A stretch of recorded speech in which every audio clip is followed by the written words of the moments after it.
ঘটনা থেকে মুন্সিল কেন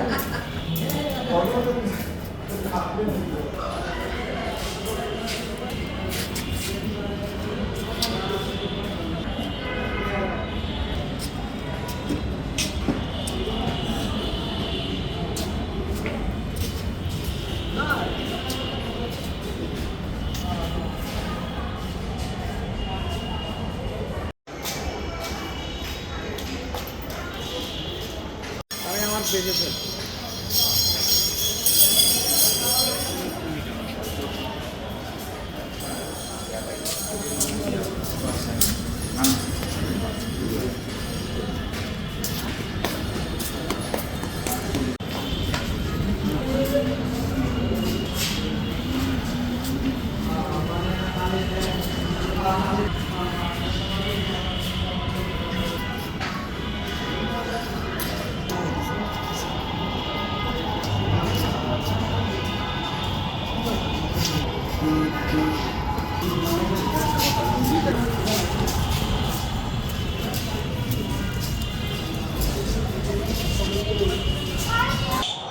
আসলে আমি একজন গর্বিত বাংলাদেশি, গর্বিত বাঙালি।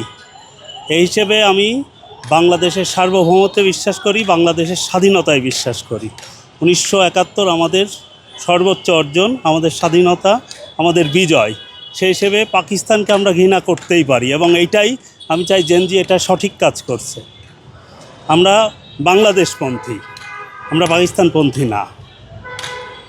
ঢাকা ইউনিভার্সিটি আসলে পাকিস্তানের জায়গাটা তো ঘৃণারই জায়গা আমাদের সবার মনে। যারা অন্তত স্বাধীনতার পক্ষের বাংলাদেশি বাঙালি তারা তো পাকিস্তানকে ঘৃণা করবে, এটাই স্বাভাবিক।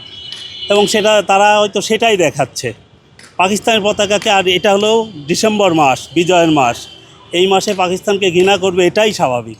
এটা অস্বাভাবিকতার কিছু নেই এবং এটা ঠিক করছে, আমার মতে এটাই ঠিক করছে। আরেকটি না, ভারতের সাথে আমাদের দেশের এমনি দ্বন্দ্ব থাকতে পারে বিভিন্ন রাজনৈতিক ইস্যুতে, কিন্তু ভারত তো ক্রাইম পার্টনার না।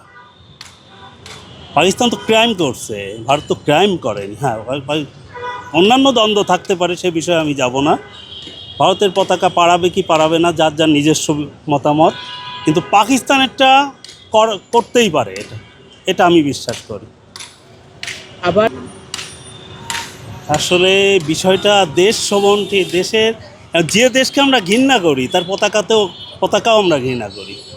দেশকে ঘৃণা করি মানে পতাকাকেও ঘৃণা করি। পাকিস্তান তো সেই রকম আমাদের ঘৃণার জায়গা থেকে। পতাকাটা তো জাস্ট একটা সিম্বল। আমরা ঘৃণা করি তো পাকিস্তানকে, পাকিস্তানের অতীত কার্যকলাপকে ঘৃণা করি। এটা অস্বাভাবিকতার কিছু নয়।